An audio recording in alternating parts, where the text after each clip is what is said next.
Good evening, ladies and gentlemen. This is Tony Marvin. Every week at this time, the Anchor Hocking Glass Corporation of Lancaster, Ohio, and its more than 10,000 employees bring you another adventure of Casey, crime photographer, ace cameraman who covers the crime news of the great city. Written by Alonzo Dean Cole, our adventure for tonight, The Mysterious Lodger.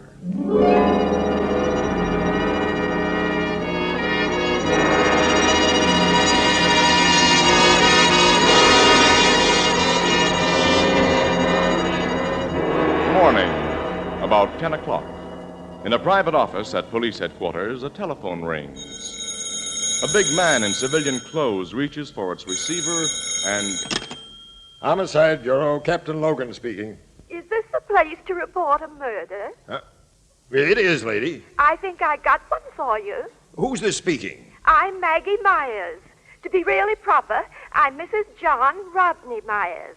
I'm a widow. What's the address? 1139 Midland Street. 1139 Midland? That's right. It's my lodger, a lady who rooms with me who's been killed, I think. What makes you think that... Well, you get out here and look through the keyhole of her door like I just did, and you'll see. We'll be there right away, Mrs. Myers. I'll be waiting for you. Goodbye.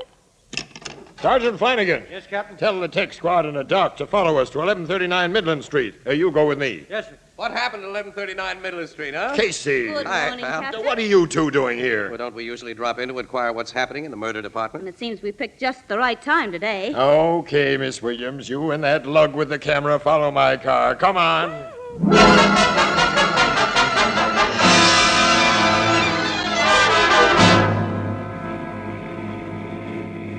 Logan's car stopped in front of that little cottage, Casey.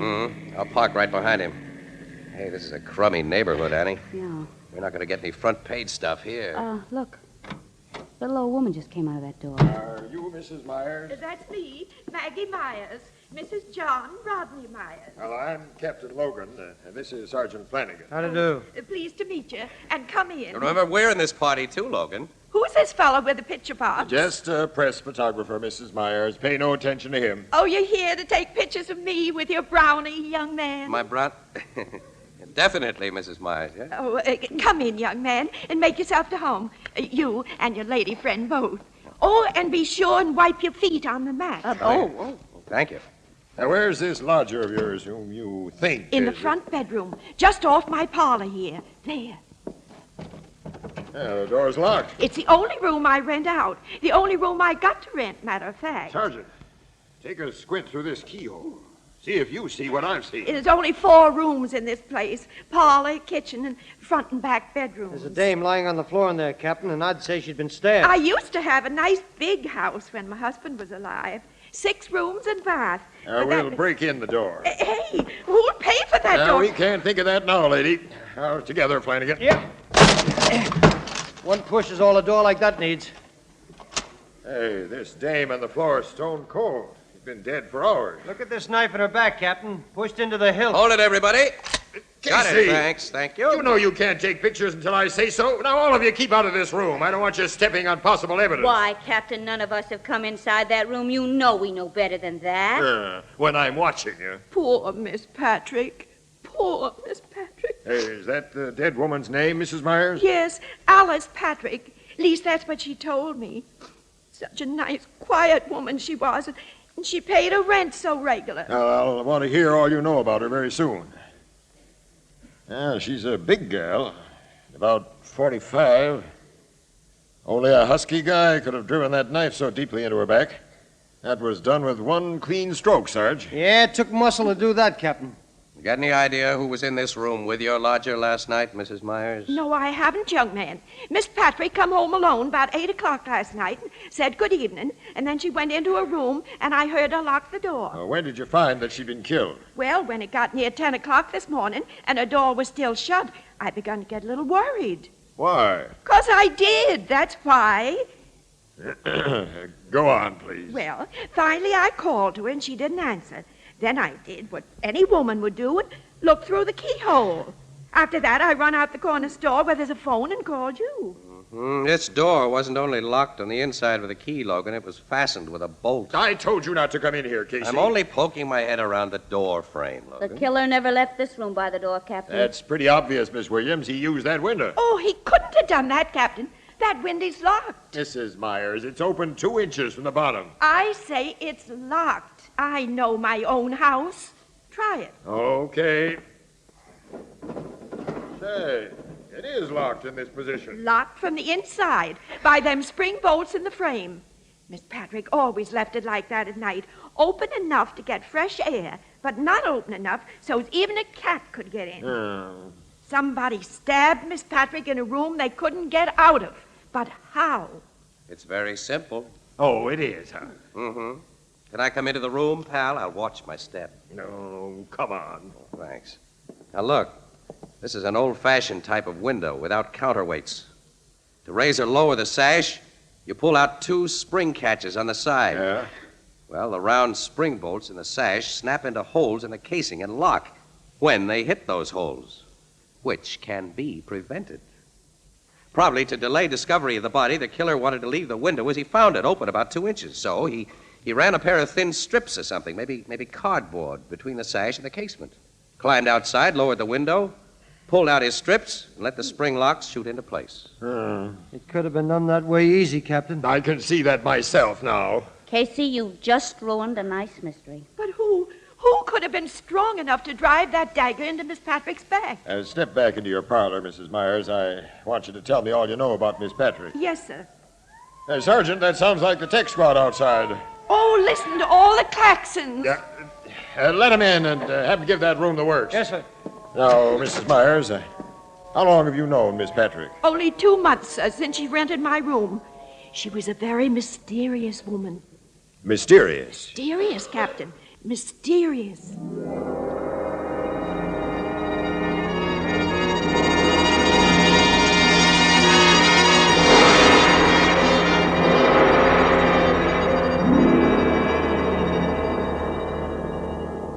Now, to sum up what you've been saying, Mrs. Myers, this woman, Alice Patrick, answered an advertisement you put in the paper. Yes, and sir. It said, refined lady has pleasant furnished room to rent and own home. That's beside the point. I decided to take a lodger, Captain, not so much because I needed the money, though I could use it, of course, as because I get kind of lonesome. And I figured having another woman in the house... We've gone over that. The point, Mrs. Myers, is that this woman never told you anything about herself. That's why I say she was mysterious, Captain. Most women do tell things.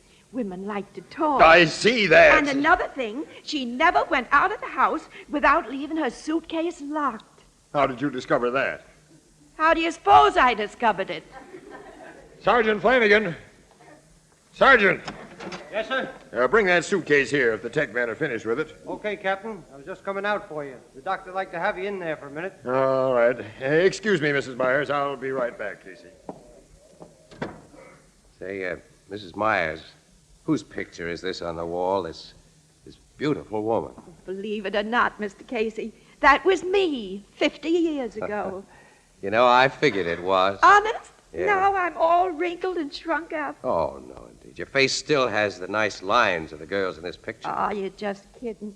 But it's nice of you to do it. Oh, really? I'm not kidding. My husband, John, used to say pretty things like that. John's been dead now for 14 years. Tell us about yourself and your husband, Mrs. Myers. Well, I probably don't look like much to you now, but John and me was once somebody's. Oh, who? You never heard of Maggie Garland? Well, no, I... Oh, of course you didn't. Maggie Garland was my stage name back in your grandfather's day. You were an actress, eh? Dramatic soubrette. I wasn't a very good one, I guess, but I looked real good in tights. My husband was a real somebody, though. What'd he do? John Rodney Myers was educated. He wrote a book. A book? Yeah? About historical things. There's the book he wrote on my table. May I look at it? Yes, but handle it careful. It's old and not very strong, like me. Well, I'll be careful. Let me see, Casey. Arms and armor of the Middle Ages. Oh, he was an authority on such things. Colleges and museums used to ask for his opinion. He knew all about battle axes and swords, and newspapers and magazines used to mention his name, and mine, too. You might mention that when you write your piece, young woman. I will, Mrs. Myers. It's very interesting. Oh, here's that dratted captain back again. Mrs. Myers, don't you know of any big or very strong people who were associated with Miss Patrick? Well, I don't know if you'd call my next-door neighbor associated with her, but I know he's been bothering her. How was he bothering her? Well, Sam Mulvey will bother anything that wears skirts, especially when he's drunk. The guy's a wolf, huh? Sam Mulvey's what I call a masher. It made Lena Glasheimer mad as all get out when Sam took a shine to Miss Patrick. What was Lena Glasheimer mad about? She was jealous. She wants to marry Sam Mulvey. You're finally telling me something that may help my investigation. Have you looked into a suitcase yet? No, but I've got it here. Also the key. My man found it in the dead woman's purse. Let's open it up. Yeah, I am. Only a few papers in there. We'll see what they're... Casey. Hey, I've seen papers like that one before. It's a parolee's discharge from Avon The Prison. name of Alice Patrick Ives. Alice Ives? Say, she's the dame who Oh, murdered I that... know. The parole board let her out last fall after she'd served 20 years of a life sentence. What are you saying? Miss Patrick, my lodger, was a murderess? I bet she was. She carved up a guy named Clem Shirley. He was a big-time rum runner back in Prohibition days, Mrs. Myers. And now she's been killed with a knife. Oh, Casey, this is finally beginning to look like front I'll page. say it is. We can resurrect the whole story of the Shirley murder, Alice Ives' trial, her 20 years in prison, everything. I never would have dreamed. Now I can imagine why she was afraid of that man. Man. What man? The mysterious Oh, man. Mrs. Myers. Lady, will you please talk straight? She told me if this man ever came to the house, I was to say she didn't live here. She described him to me. And one day he did come. I seen him watching the house. And when I told her, she like to die of fright. Now you tell me about this. Well, you didn't ask me about the mysterious man before. Oh. Of course, now I figure he was a detective who was watching him. Mrs. Myers, let me figure. Hold it, pal. Wait a minute. Mrs. Myers, will you describe the mysterious man to us? Of course I will, boy. He was a big, gray-haired fellow with a little black mustache. Oh, and a long scar on his left cheek. A scar? Oh, she's described Pete Shirley. The brother of the rat that Alice Ives killed. He's paid that dame off for knifing his brother. Oh, Casey, this will be a story. And you'll be in it, too, Mrs. Myers, as the star witness. Put on your hat and coat, Mrs. Myers. We're going to headquarters where you can look at Pete Shirley's picture. And if you identify him, this case will be all washed up.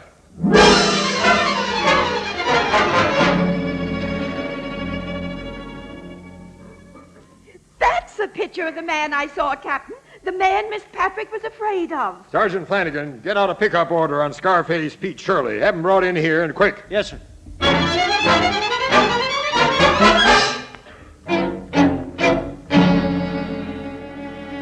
Boys have got Pete Shirley, Captain. Swell, Hey, Sergeant. that's quick work, Flanagan. Only a couple of hours. Now, bring him in here. I don't think you like him in your private office the way he is, Captain. What do you mean? Pete is shot up pretty bad. He's dead. Dead. Dead. He got killed trying to pull a hold-up last night, Captain. And he was pulling that hold-up over in Woodsfield at the very time Alice Ives was being stabbed here. You're sure? The boys just brought him into the morgue, sir. There goes my case against Pete Shirley. And my beautifully corny story about a brother's revenge. The death of Mrs. Myers' lodger is becoming a mystery after all.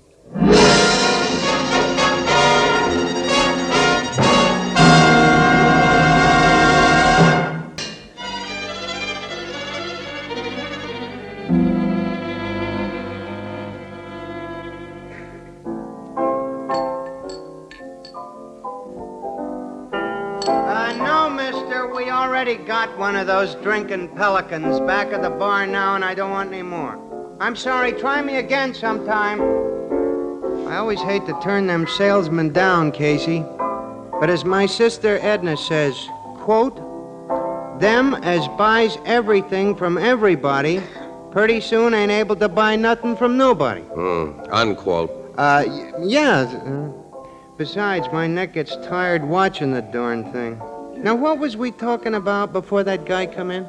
I wasn't talking about anything, Ethelbert. I was sitting here quietly trying to dope out the fifth race. drinking pelicans.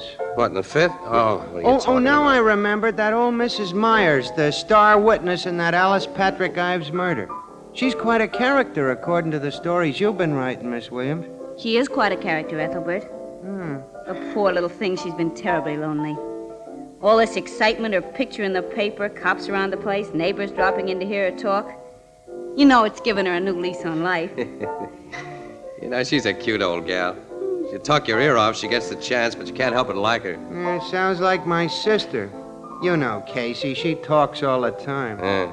She's the one that's not married. Yeah. Say, what's new on the murder of that Alice Patrick Ives dame? Ethelbert, you read the Express, don't you? Oh, I mean inside stuff. Oh. No, not a thing, Ethelbert. The only case Logan had blew up when it was proven that Pete Shirley couldn't have done the job. Well, how about that neighbor, the big guy who tried to make a play for the dead gal? Before she was dead, I mean. Sam Mulvey? Yeah. Well, Logan's still suspicious of him, but Mulvey didn't have sufficient motive for my dough. He's notorious in the neighborhood for a nasty temper, Casey, and he's a heavy drinker. Also, he's more than strong enough to have driven a knife through that woman's body. Yeah. I wonder why the handle of that knife was roughened at the end. Roughened? Yeah, like somebody had run a coarse file across it. Well, it wasn't a new knife. Probably been kicked around in a workshop or somebody's kitchen. I guess so. No luck in tracing the knife, huh? Nah, not a bit. The Ives dame was in prison a long time. Don't you figure she might have made an enemy there who bumped her off? Well, Logan's checking on that theory, pal. You know, that window being locked 2 inches from the bottom, that bothers me. Well, now, why? Well, why should the killer take the time to do that? Nobody was likely to notice whether that window was closed or open. And after the killer made his getaway, it didn't matter. There was no darn reason for that window. Hey, there's always a reason for everything. Excuse me, Annie. I'll see you later. Where are you going? I'm going to take a walk and think.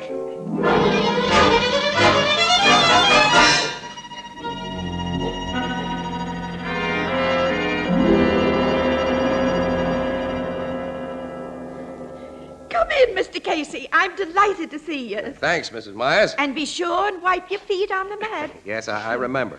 Come in the parlor and sit, if you don't mind the muss. Some of my neighbors was in, and they wanted to hear firsthand about poor Miss Patrick. They just left, and I ain't had time to clear up the tea things we used. Oh, can I give you a cup of tea? Tea? Oh, no, thank you. No, Oh, thank it won't take but a minute. you. Tea just isn't my dish. I'll make you coffee. I can get along without coffee, too. Oh, young fella, I haven't got anything else. Mrs. Myers, I came here for a talk, not a drink. Oh, that's fine. I like to talk. Do you? You like to have people want to talk to you, Oh, too, I guess huh? everybody wants that. Yes, especially persons who were once somebody, as you were. Oh, I was never much. Just an actress without much talent, but my husband was really the somebody. Yeah, indeed he was. I stopped at the public library this afternoon and looked over his book, Arms and Armor of the Middle Ages. Oh, you did? Mm-hmm. I'm afraid it was a little over my head, It though. was interesting, don't you think? Yes, it gave me an idea. I guess it gave you one, too. What? I don't know what you mean. You killed Alice Patrick Ives. Of course, you're joking. No. No, Mrs. Myers. Young man, I weigh just 91 pounds in my heaviest coat and winter galoshes. Are you saying I drove a knife completely through that big woman? Uh-huh. And you did it from outside of her locked window. How could I do that? With one of the medieval weapons your husband wrote about, the kind he says could throw an arrow or a spear or a knife with accuracy, silence, and great force. The window was open 2 inches. The knife was shot through that opening. You figured you were creating really a great mystery, huh? A woman stabbed in the back in a completely locked room. That appeal to the dramatic instinct an actress never loses. You're pretty smart, young man. You know, I never figured that window could be shut and locked from the outside the way you said. You kind of spoiled the mystery. You admit you killed Miss Patrick? Oh, of course I don't. I'm just talking. It's nice to talk, even on a crazy subject. Why, in your opinion, did I kill that woman? Well, I guess in order to get attention. The attention you've been without for years. Oh, I have been very lonesome. I've wanted folks to notice me again, but do you think that's a good enough motive for what you say I've done? Well, it wouldn't have been for you if you hadn't learned your mysterious lodger was a freed murderess. After you found that out, probably by getting into the locked suitcase and seeing her parole papers, you considered her life of no value at all. She was a bad woman. I went to the library and got old newspapers and read up about her case. And that's how you found out about Scarface Pete Shirley, the brother of the guy she killed. I even come across some pictures of him. He never came here looking for Miss Patrick, as you said. No, but that seemed a good story to tell the cops. Yeah. Well, I guess you're ready now to tell the true story to the cops, Mrs. Myers, huh? There ain't been much in the papers about me during the last couple of days. And next week there wouldn't be anything, maybe, and folks would stop calling on me and I'd be alone again. By me telling the cops, I won't be forgotten so quick. And you'll put more pictures of me in the paper, son. Yes, indeed. We'll go down to headquarters right now. Darn good idea you've given me, young fella. I'll get my coat. Hey, wait a minute. Huh? What do you mean? That I've given you a good idea? You understand English, don't you? Say, look here, wait a minute. Am I wrong about this? Did you kill that woman? For all your smartness, you don't know a thing. I don't... Well, do you? No, I'll get my coat and bonnet. Say, Mrs. Myers, if you're not really guilty, if you're going to confess to something you didn't do, hey, wait a minute, you can't do that. I can't hear you. I say you can't do that. Wait till I get back to the parlor. Now, what did you say I couldn't do? What's that in your hands? The thing that killed Miss Patrick. But you got it pointed at me. That's right. I'm going to let you have it now. There's nothing I can do to stop you, I guess. Of course there ain't. Here, take the darn things out of my hands. What? It's heavy. Oh, you're letting me have it. It's I the see. evidence you needed. You didn't have none before. Mrs. Myers, Fooled you, didn't I? yeah, you sure did. I can fool folks right away. Bet I get you guessing again before we're through.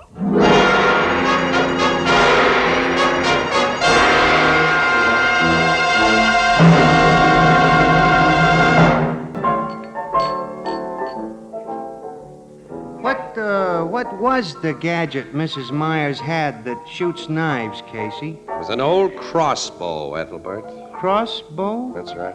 It's not like the longbows used by Robin Hood and the American Indian. Well, the principle is the same, but it's different, Annie. See, this gimmick is a short bow set across a hunk of wood that looks like a rifle stock. It was made to shoot short arrows, or bolts, as they were called. The thing is an antique that Mrs. Myers' husband picked up someplace. I see. Poor old lady. So lonesome she committed murder to get attention. What'll be done with her? Well, she's in an institution, Ethelbert, where she'll be perfectly happy because attention is something she's sure to get for the rest of her life. Out of her mind, huh? Yeah, so the docs say, in the legal definition. Poor old lady. Think of the poor doctors and nurses. I wonder what you'll pull on them. Annie, I wish I was sure of what she's already pulled. What do you mean? I'm never going to be sure that she used that crossbow. That she really is a murderess. I'll never be sure that she hasn't played me for a chump to get what she wanted. The death of the mysterious lodger is still a mystery, maybe? Ethelbert, I don't think so, but... Oh, nuts. Let's see what's good in the fifth. Give me that thing.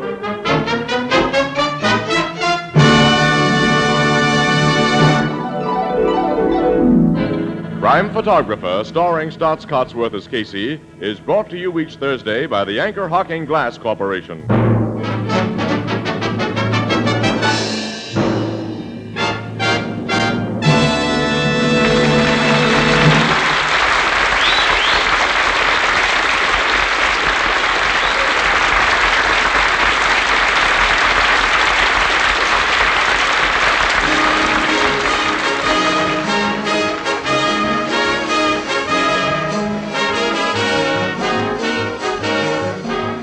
Crime Photographer is directed by John Dietz. The original music is by Archie Bleyer, and the program features Miss Leslie Woods as Anne and John Gibson as Ethelbert.